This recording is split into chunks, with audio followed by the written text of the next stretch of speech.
Welcome back, my friends, to the D-Rate the Hate podcast. I am Wilk from wilksworld.com, and in episode 58 of the D-Rate the Hate podcast, we're going to be speaking with Master Life Coach Debora Keegan. We're going to be talking about stepping out of our comfort zone and into the courage zone. Now, we did not create the hate, but with your help, we can derate the hate. We're all about bettering the world one attitude at a time, so each week I try to find some intriguing guests to help me help you better your life. So what have you done today to make your life a better life? What have you done today to make the world a better place?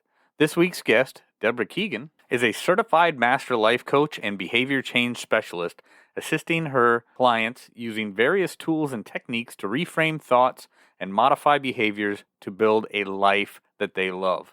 With 4 certifications and more than a decade of experience, Debora can help transform your life. She is best known for her exceptional communication skills, which helps her connect with her clients to produce accelerated results in areas including parenting, weight loss, blended families, marriage, and many other life situations. Outside of coaching, Debora strives to participate in daily activities that push her out of her comfort zone and into that courage zone that we were talking about. She's a firm believer in practicing what you preach, which brings a special authenticity to her coaching style, helping to motivate, transform, and empower her clients. Debora Keegan, thank you for joining the D-Rate the Hate podcast. I appreciate your time. Well, thank you for having me. Excited to be here. Hey, so on your bio, you're listed as a master life coach. Mm-hmm. Tell me, what is a master life coach, and how does that title come to be? I imagine there's some work that goes behind that. Yeah, I became a master certified life coach probably about 14 years ago now, before life coaching was even a thing where I had to explain myself. When I would say I'm a master certified life coach, what's a life coach? So it was kind of before the time. Basically what it is, it's life coaching. A lot of people have heard that term nowadays, life coaching. But the program that I took, in order to become a master certified coach, you also had to have extra credentials in leadership, financial, and health and wellness. So because when I took the course, I fell in love with the program. I did. I have a passion for people. I love helping them. So I thought that this would no better way than to dive in just a little bit deeper. Very nice. So you said you have some other certifications. How did that transition come to be? I know you say you love people, and what were the other certifications that led up to that? After I became a certified coach, I loved it. And what I found was that it all comes down to our behavior, why we do what we do, our thinking process. And so I became a certified behavior change specialist because that's where it all starts, is in the mind, is our behavior. And the brain is just amazing, the way that it functions, the way that it thinks. And, a lot of times you'll hear people say, well, I'm broke. Well, no, that's a mindset. I have this problem. It's a mindset. So if we can change the mind, if we can change the thinking, then we can change the life. And then I'm also a certified health and wellness coach as well. Nice. Yeah, I saw that. I saw that you also do weight loss coaching and parental coaching. So you work with kids, families, marriages. So you kind of run the gambit in what you're doing, and that's a very nice thing. One of the things that we talk about on the D-Rate the Hate podcast a lot is changing our behavior and not allowing our emotions to dictate our behavior. And I think that's so important. So when I see somebody who does what you do, life coach, behavior change specialist, those things stand out in my mind because you're right. Our behaviors, it's not like it's some preconceived thing that we have no control over. We don't. I mean, we've got control over our behavior, and we have to learn to. I talk about when I was younger, I had a bad temper. I would talk about people, and I talked about it in a previous episode. Well, you made me mad. Well, they did something, and I got mad because of it. But everything beyond that is on me.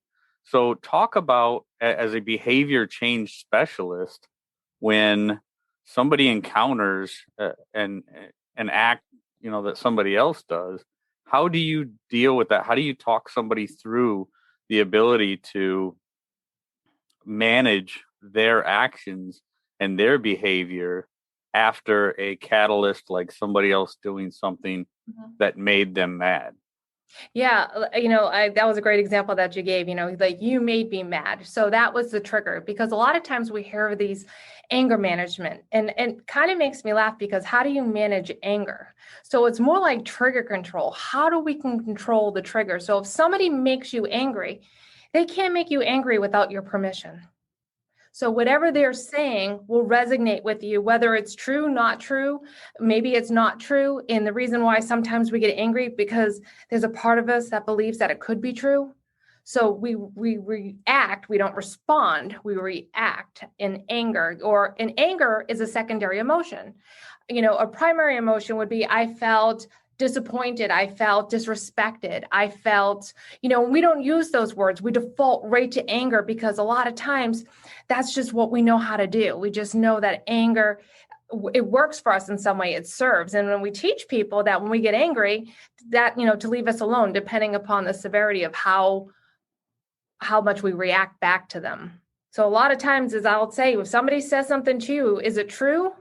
Or is it truth or perception? I mean, which one is it? So if I said to you, you know what, you have the craziest, curliest, longest hair I've ever seen in my life, would that bother you? Not me personally, but there's some people it certainly would. Right, but it wouldn't bother you personally. Tell me why. Why wouldn't that bother you? Because I know it's not true. Because it's not true, right? So, but if I said to you something like, you know what, and I have to pick out something to make my point. So I'm just going to say. That's fine. I don't get offended easily. Okay, so you can say whatever you'd like. Like, that is the weirdest shaped goatee I've ever seen in my life. Could that offend you? And now that could understandably get somebody upset. I mean, because maybe you were shaving that morning and you notice maybe, it's not really that even. And all of a sudden I pick out something. So now there's a belief system there. You believe that there may be some truth. So now you're going to react to what I'm saying. I triggered you. That is so true. It's not very often people talk about primary and secondary emotions. And I love the fact that you brought it up, because you're right. The primary emotion is generally the catalyst for the secondary emotion. So people talk a lot nowadays about emotional intelligence and being able to recognize your emotions and getting a handle on them. And in fact, I just did an interview a few weeks ago with a gal named Stephanie Pinto, who specializes in emotional intelligence for children. And I love this thing nowadays when they talk about emotional intelligence, but I had totally forgotten about the primary emotions and secondary emotions. So if you can talk a little bit more about that, and how it's not just a matter of, like I talk a lot about, not allowing our emotions to dictate our actions, but even more so, not allowing those primary emotions to springboard into a secondary emotion, which then springboards into maybe a negative action. Mm-hmm. Yeah, because a lot of times we feel as though, and I'll give you an example of this as well, like I don't have control over my emotions. If you're a parent, and let's just say Johnny just really got you upset, so you're yelling at Johnny, right? And I always feel bad using a kid's name, because if somebody's listening and their kid's Johnny, derails them a little bit. But and they're yelling at Johnny, and then all of a sudden your phone rings, and perhaps it's your boss. You're yelling at Johnny. Johnny, I told you not to do this. Hello. You can change it. You can switch your emotions like that. You can turn them off. You can turn them on. Emotions lie to you. You cannot let them hijack you, because just because you think it doesn't make it true. And a lot of times with emotions comes a lot of times is miscommunication. So you're best to ask questions. If I said something to you that, made you kind of think a little bit about it, like, can you tell me what you meant by that? Because this is what I heard and this is what I'm feeling. I'm feeling like that was a pretty crappy thing for you to say to me because of this. And, I didn't say it like I meant this. So it's about communicating, effectively communicating, and finding out what that person meant so that you do pull up the right emotion. That is such an important point. And another thing that I've talked about with other guests and talked about on the podcast is people often listen to respond rather than listening to understand.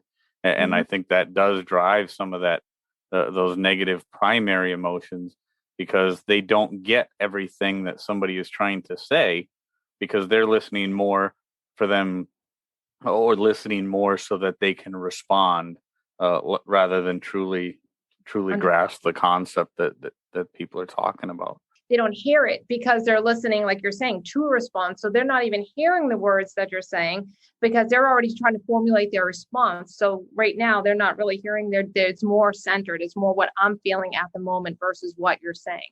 Yep, that's absolutely right. So tell me, Debora, what are some of the tools and techniques that you use to help somebody who may have those anger issues, or maybe they have that inability, or their self-perceived inability to control their emotions in situations like that? What are some of the tools and techniques that you would use in a coaching session with somebody that has that type of an issue? Yeah, one thing that I love to do, I like to go digging for roots. I love to find roots of where it stems from, because when we can find the root, we can expose the root. Then we can deal with the issue and get rid of it. I don't like to deal with symptoms. I like to deal with root causes, because that's where all the symptoms, because like I said, anger, it's a secondary emotion. It doesn't make it right. It doesn't make it true, but it just makes you angry. And sometimes people have been angry for so long, they don't even know what they're angry about, or if they're yelling and you say, stop yelling, I'm not yelling, because that's become their identity. So one of the first things that I love to do is find out who you are, and one of the things that I tell people, know who you are before the world tells you, because the world is always going to have their opinions of you. Always. So it's about finding out who you are, not what people think you are, not who you think you are through this person, that person, but who you are, and start working in truth. And then finding out, then I call it trigger control. I don't call it anger management. Trigger control. What are the triggers that set you off? And then give the person some tools and techniques on how to deal with those specific triggers. What questions to ask, because we don't have to respond. Like, if somebody says something, you don't have to attend every argument you're invited to, right? You can just, what, I'm not doing this. You got to sometimes know your audience and who you're going to respond to and who you're not going to. And, we work through that. We do, exercises. I might say something like, just to solicit a response and just see how they respond to it. And then, as weeks go on, weeks turn into months, months turn into a year, you know what? I'm not so angry anymore, because we found the root. We found out the root cause. And it could be because a coach told you in third grade that you weren't a good basketball player. So you spent the rest of your life angry and trying to prove to everybody that you are enough, that you are good. And a lot, like I said, usually it's somebody close to you that's spoken, if it's at a young age, has spoken something into you that may or may not be truth. You're absolutely right. Those root causes are certainly the, when it comes to the mind, I think a lot of people, they're looking for a quick fix. They're looking for a magic pill. But you're right. It's when it comes to mental health and the mind, you can't just go for that quick fix. You do have to go for that root cause, and I think that's incredibly important as far as the technique goes, and the way that you're doing it there. Because, I've talked many times about how I used to deal with anger issues and the things that I had to do. Now, I never had a life coach, but I'm guessing if I probably did earlier, it wouldn't have taken me nearly as long to get rid of a lot of that anger that I had. So that's one of the reasons I love doing this podcast and talking to people like you, Debora, is feeling out how you go about doing what you're doing, so I can present that to the audience, and maybe they don't have to take as long as I did on my journey to get past a lot of that anger. So of all the things that you coach, I know you do parent coaching, you do marriage, weight loss, standard, standard anger triggers kind of coaching. What is your favorite thing that you specialize, or what's the thing that you just really dig, the thing that most fires you up when you get a new client and they tell you, okay, this is what's going on. which direction are we going to go? What fires you up the most? Oh, that's tough. See, I've been coaching for so long, so I've had the privilege of touching and getting certified in other, coaching areas where, I'm not new to this. So I haven't just tried to say parenting. I haven't done marriage. I've been doing so many different kinds of coaching, and I've fallen in love with a few of them. Weight loss happened by accident. I was not a weight loss coach per se. And then I had a weight loss journey. I've lost 100 pounds. So it's like 5 or 6 years that I've kept it off. So I've learned through behavior how to do that. And so that became, and then when I started coaching it with an emphasis on behavior, weight loss, people started losing weight. And even if they didn't get to their goal weight, in our 8 weeks or, whatever allotment of time that whichever program I taught, they weren't gaining the weight back because, they learned to change their behavior, change your behavior, change your life. But one that, I love helping people find what on earth am I here for? Like, well, I got to find direction. I need direction, because there's 2 important days in your life. Do you know what the 2 most important days in your life are? I couldn't say. What you tell me. What are the most important days of a person's life? The day you were born and the day you find out why. And that's what I love to do. I love to help people find their purpose because I believe you're here on purpose, with a purpose, for a purpose. And I love helping people find that roadmap on how to navigate that and figure out what it is. And then the other one, and I'm very passionate about that one, as you can tell. And the other one that I absolutely love is I love parenting. I am pro-family. I love the family. I love blended families. I think they should be called crock-pot families because you cannot put a family into a blender, whip them up and then just, hey, this is going to work. No, but I love parenting. I love teaching tools and techniques and watching families thrive, especially in this day and age where you see a lot of kids running the households, and it's hard to watch sometimes. It certainly is. When I've talked about this, before with other guests, the idea that a lot of households now are run by the children. And you can tell me what your thoughts are on this. And I'd like to talk a little bit more about the blended family thing as well. But the idea that a lot of parents nowadays are more concerned with being their child's friend than being a parent. And then also the idea that, I've talked about this in a previous episode. I think one of the most important words in the English language or in any language is no or some variation of no.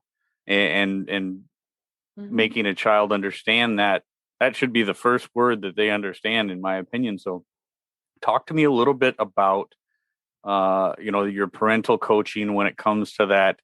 I really need my child to like me. I want them to be my friend. And then kind of lead that into, what you're talking about when you're talking about you love the blended families and, not a blender so much as a mix of different people in the household and different personalities and how they can work together. Yeah, I do hear that a lot. That's my child. She's my best friend. No, she's not. Your child is going to love you unconditionally. And, sometimes you see those parents, and this is so sad, that abuse their kids, that hit them, we're talking just say physical abuse. And those kids still go back to them, that unconditional love. So you don't have to worry about your kid not liking you. You don't, because they love you intrinsically. It's, that's the beauty of it all.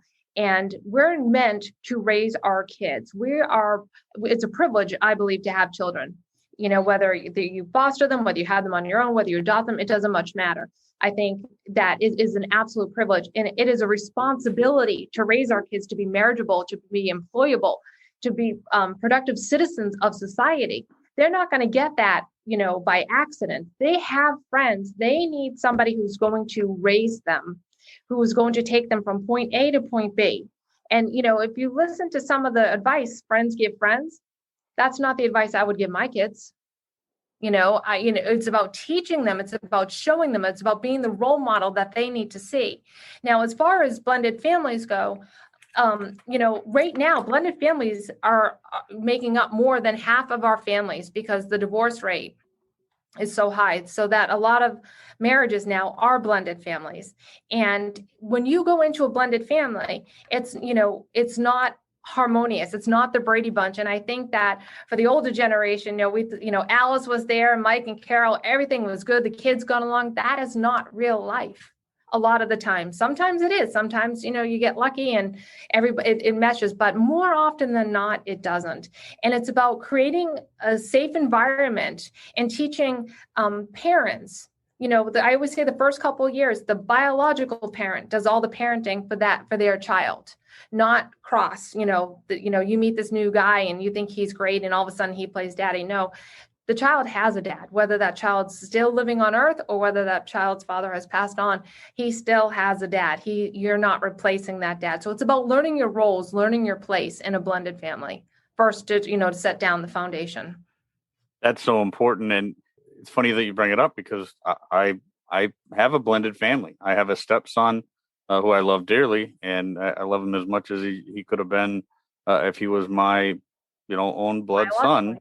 Mm-hmm. But I he's got a father. He's got a father and a father that I'm never going to replace. But and I'm truly blessed in the fact that I get along with his grandparents. I get along with his father. We make everything work the way that it needs to work. It's certainly not the Brady Bunch like you talk about, but we are certainly more blessed than a lot of families. And working through that is so important because yes, there's too many families out there who often don't get along, or they are in a toxic household where one parent is bad mouthing the other parent and things like that. And thank God that we don't have that situation and we aren't fighting that battle, but that battle is there. So that's something that you've been able to talk people through. Then you work through that. You work through that with your clients. Yeah, absolutely. And, sometimes we don't have control over the other side. Let's just say it's a co-parent situation and we can't control what happens in that house, but we can control what happens in your house or her house, whoever house that, that child's in. And learning tools and techniques, kids are going to find out on their own. We don't need to bash mom. We don't need to bash dad. They're going to find out on their own what is what. A lot of times, and kids don't need to know that dad didn't pay child support this month. It is still their father. Tell it to a friend, tell it to your new spouse, tell it to your parents. Your kids do not tell that. They don't need to know that. Right. Yeah. When it comes to the mental well-being of a child and the, just the mindset of a child, you're right. They will figure out, what path each parent is taking. And I do believe you need to always take the higher road. It's such an important thing for the development of that child. And quite honestly, I've got a sign that on my wall downstairs in the living room that my in-laws got me, and it says the greatest gift a father can give to his children is to be a good dad. And I also, I'd add to that another greatest gift that a father can give to his children is to show how much they love the mother. And that's, we show a lot of love in our home. And if there's one thing my kids will always see is how much I love their mom. So I love that. But again, I know that takes a lot of coaching in some situations because there is that blended family dichotomy that gets things a little wonky at times. And there's people that just don't know how to do it. Another thing that you had brought up when you said the two most important things in a person's life are the day that they are born and the day that they figure out why. That plays into this past week's episode when I was interviewing Ben Kaloy. He's the host of the Military Veteran Dad podcast, and he's also the host of the Business of Fatherhood podcast. And he's all about bringing dads home, military veteran dads, and the importance of leaving a strong legacy for the children and being a good father after you come home and getting through that. And he coaches dads for those things, which is so awesome. But he talks about no amount of success outside the home can make up for a failure inside the home. That is definitely true. I'd rather be a rock star in my own home and a failure in the world any day of the week. It's so important. The parenting aspect, and that's another reason that that I invited you on is because I know you work with a lot of families and a lot of children, and then you have 4 children of your own, and some grandchildren. Is that correct? Yeah, I have 4 children and I have 2 of the most delicious grandsons on the planet. Yeah, they're the best. Yeah. Very, very nice. So when it came to now, when you were raising your own children, were you already into the life coaching, or did the life coaching manifest itself after you saw and experienced some of that as a parent and then a grandparent? Yeah, my youngest at the time was 2. And it was funny because I hosted a women's group, and we have a bunch of women come over, and it was more or less too like a Bible study. And we would talk, and if questions came up that I didn't think I could answer, I would refer them to a friend of mine who was a counselor. And one day she called me into her office and she said, you're sending me all these people. I'm, very grateful for it. However, you're telling them exactly what I would tell them. And I know your youngest son, is only 2, and I don't think you want to go back to school, but there's this program called life coaching, which this is what I mean. I've never heard of it before. So she gave me the blueprints for it. And that's when I fell in love with it. So I was kind of like, I always say I operate out of a gift because I know things that I shouldn't have known before I went to school, before I was doing it, kind of thing. So it kind of is always, it's who I've always been, but now I just have a little bit cooler quotes or, a little bit more, what's the word I'm looking for? A little bit more knowledge, a little bit more schooling, to be able to be more effective. And now being a grandparent, like when you said about the legacy, I want my legacy to outlive me. I want my legacy to outlive my grandkids. That's what it's about. It's about pouring into their lives. Like I said, it's a privilege to be a part of, especially the grandkids, to see your lineage. It's amazing. I mean, for anybody that's a grandparent, they'll truly understand, that, but they make me want to be better and be more effective and go out there and make a change. I want to leave my fingerprints on this earth when I go and let people know that change is possible. That a lot of times we don't live our dreams because we're living our fears, because we're so afraid to step outside of our comfort zone into our courage zone. And I always say, but sometimes you got to go on a limb because that's where the fruit is. Take risk. It's worth it, so they make me better. That is so good. I mean, it's like you're following this true calling. I mean, what you're doing, and like you said, now you've got better quotes, but it's something that you've always had inside you, and being able to do it. Talk about that comfort zone to a courage zone. I see that you say you like to engage in daily activities that push yourself outside of your comfort zone and into that courage zone. And it helps you in what you do and make you who you are. So talk about that a little bit, would you, Debora? Oh, yeah, absolutely. I've done some crazy stuff. I'm like one of those ones where you see people walking across the coals, the fires. I've done that. I've done, when I tell you some of the stuff that I've done. So usually if it scares me, if I, going through the day and if something scares me, it's kind of ingrained in me. It's a habit. Oh, that's my next step because that scares me. So I like to face my fears because here's the reality. If we don't step outside of our comfort zone, because nothing good ever happens in the comfort zone, it's in the courage zone. That's where your self-esteem comes from. That's where your self-confidence comes from. That's where I can talk from a place of being genuine and authentic, is because I've actually done what I'm telling or saying, like it's not as bad as it seems, trust me. But when you step outside, when it scares you a little bit, then that tells you, okay, I'm going to face that fear. I'm going to face it, because the worst emotion, in my opinion, is regret. Because there's nothing you can do with regret. The only thing you can do with regret is make peace with it. Fear, face, regret, peace. And I like to face fear. Life is risky. Let's face it. None of us are going to get out of this alive, right? So we might as well go for it. I'm not saying be stupid, but I'm just saying, ask the girl out, ask for the promotion. We have not because we ask not. Take that step forward, because a lot of times we don't know what's on the other side. But I'd rather go back and say, I'm glad I did versus I wish I had.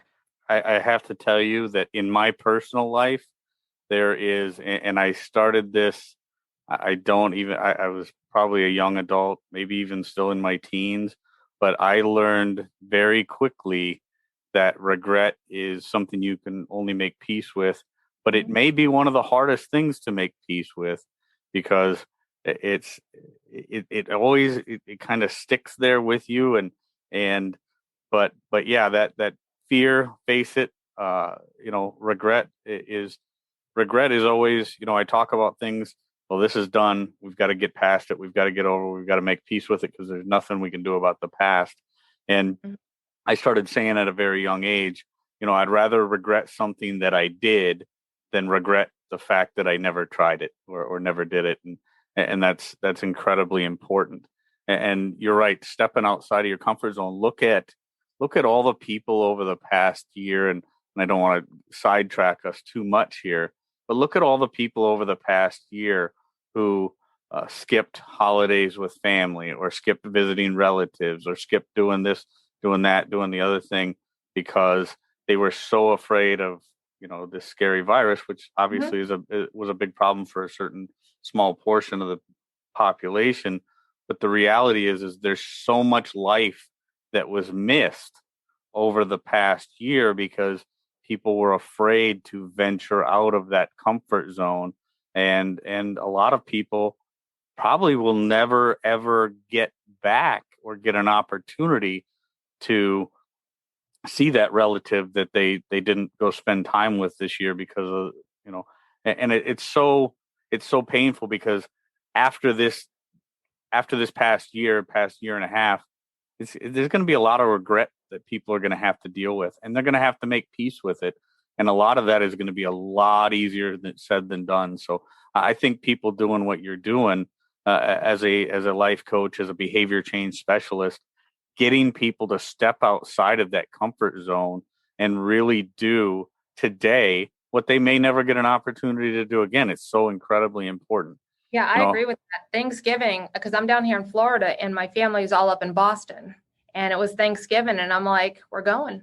And they're like, what? I'm like, we're going. We're going up. We had the best Thanksgiving. The kids haven't seen snow. My youngest has never seen snow. We drove up to the mountains in New Hampshire. We saw snow. We had the best time. No regrets. Absolutely no regrets. Washed hands, wore masks. We did, like I said, I'm not going to not be stupid about it, but I'm going to use precautions. But I'm not going to live my fears. I'm going to live my dreams. And I got to spend time with my family, and it was amazing. and I think the more people that actually live that way, the better the world will be. I talk on this podcast, I always talk about bettering the world one attitude at a time. Everything we do is about attitude. Mm-hmm. We have to compartmentalize those fears, face those fears, get over those fears, and just do those things, or we're never going to truly live life. I believe we're here to not just live life, but to live life fully. And like you talk about, build a life you love. It's not just a matter of living for the sake of living. You got to Yeah, live for. absolutely. That's why I say I help people live the life they were created for, not the one that they were given, because you can't help some of the cards that were dealt to you, growing up, or maybe the way that you were raised. You can't help that. But what you do have control over is how you play those cards. That's where the control is. So taking control of your life and living the life that you were created for, because I don't think we were meant, just like to your point, just to come here and just survive. We're meant to thrive, and it's a choice. It comes down to a choice. We can choose to be safe, which is a good choice. I'm not saying I'm not promoting recklessness here. I promise you, I'm a very, very safe person. But we can choose to just step outside of and like I said, and when you see you can do something that you never thought you could do before, there isn't a feeling in the world that can mimic that sense of accomplishment. And that's what I love to do. I love to help people accomplish the goals that they set before them, or how do I get from, A to B? And I'm like, you don't have to worry about the how. When you know the why and why you're doing it, the how will present itself. Let's just go along for the ride. It's a journey. It's amazing. I don't work. I show up. Excellent point. Excellent point. Yeah, the Yeah. exhilaration of accomplishing something that you never thought you had within you, and never thought you could do. Once you accomplish that and make that happen and face that fear, that rush that you get, that sense within your soul is one of the best things in the world. I've been there, I've done that, and it's an incredible thing. Now, Deborah, you've come up with some great quotes so far. Know who you are before the world tells you who you are. And the two most important days of your life, the day you were born and the day you find out why. Tell my listeners, if you had to sum up, what's a couple sentences that'll tell everybody who Debora Keegan is and why it's so important for somebody who may be battling an internal battle. Best go for it in a couple sentences. Couple sentences to know who you are. Like I said, you took that one. Know who you are before the world tells you. When you know who you are, it's empowering. Now, how I do that, I'll even show you. I'll give you a little technique right now. My name is Deborah, and that's what I start with people's names, because you're only given two things in life. You're giving your name and you're given opportunity. What you do with that is completely up to you. So my name is Deborah. So what I do with people, and I'll use my name as an example, so I am Deborah. I am discerning. I am empowering. I am brave. I'm an overcomer. I'm resourceful. I'm adaptable. I am Deborah. I say that over and over and over again. When I started out, was I always brave? Absolutely not. Do I feel like I'm always resourceful? Absolutely not. The subconscious brain is always listening. It cannot tell the difference between a truth or a lie, whether I say it to myself or whether you say it to me. So the words I am, those two words are retraining your brain, because your brain is meant to protect you, and it will always keep you consistent on who you believe that you are. So if I tell myself, and this is a true story, that I am resourceful, and I just say it over and over again, a couple of weeks ago, I could not figure something out for the life of me. And then all of a sudden it said, but you're resourceful. I'm like, whoa, I'm talking to myself now, but I'm resourceful, and I figured it out. So it's, who are you? Know who you are. I would rather you shoot high and miss than shoot low and hit anytime. Take the risk. Step outside your comfort zone. And if anything else, do not care or think about what other people are thinking about you. They are not thinking about you because they are thinking about themselves. And if you're afraid of failing, I say, come out of the gate, do an epic fail, like a really big one, because anything you do after that is going to look brilliant. That's awesome. It is so inspirational. And I think the messages that you're conveying here on this episode are going to definitely hit high with our listeners. Such important stuff. So do you have any events coming up? I know you've got the Debora Keegan lifecoach.com website. Is there anything that you've got coming up? Anything that you would like to promote? Anything that can help my listeners get a hold of you more so than just the website? Or I am working on that right now as we speak. I'm working on a summer survival guide for parents, for the kids that are out of school. That's one that I usually do every year. I would either put that up on my website. That's coming up. I am probably going to do a parenting series in the summer. I do ages 4 to 11 and then 5 to 12. And then I do a blended family series. I'm working on promoting that up, putting that back out, because before, a lot of people were too afraid to come out, or they're zoomed out, to be honest with you, too. Like, I don't want to go on another thing with Zoom. So I'm working on putting it all together now. So hopefully in the next several weeks, there'll be a few things out. And I do a lot of coaching, one-on-one coaching, family coaching, blending, and I can do it via Zoom. I coach off of several platforms located here in Tampa, Florida. I meet with families, clients as well. Very good. Very good. And all that information on the summer courses and the things that you've got coming up will be posted at DeboraKeeganLifeCoach.com. Yeah, probably weight loss one coming in the fall once the kids go back to school again, and getting ready to not just lose the weight for the holidays, because you hear that, well, the holidays are coming. Yeah, no. We're going to do it for you, because you matter, you're worth it, and your health is important. So important. So important. Everything that you're doing is important. And again, at the Derate the Hate podcast, we're all about bettering the world one attitude at a time. Master Life Coach Debora Keegan, I think what you're doing is certainly bettering attitudes, bettering lives, helping people build the life that they'll love. So I greatly appreciate what you're doing. Keep it up. And I hope to have you on the podcast again in the future when you've got something coming up. Yeah, I'd love that. Thank you for having me. I enjoyed it. Great conversation with you. Friends, I hope you got as much out of that interview with Debora Keegan as I did. There were some really great notable quotes in there that you can also find in the show notes, by the way. A couple that come to mind for me, talking about root causes, talking about primary emotions and secondary emotions. Most of all, knowing who you are before the world tells you who you are.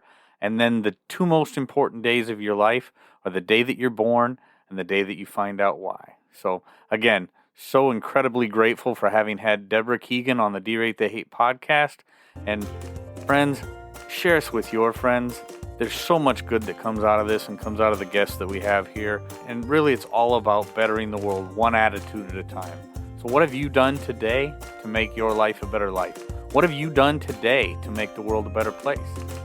It really starts with when you're out there, be kind to one another. Be grateful for everything that you've got. And remember, it's up to you to make each and every day the day that you want it to be. Again, please subscribe to the Derate the Hate podcast. Share us with your friends. Drop us some feedback wherever you get your audio. It really helps us out. And if you got something to say to me, just go ahead and email me, wilk@wilksworld.com. With that, I'm back on out of here. We'll catch you next week.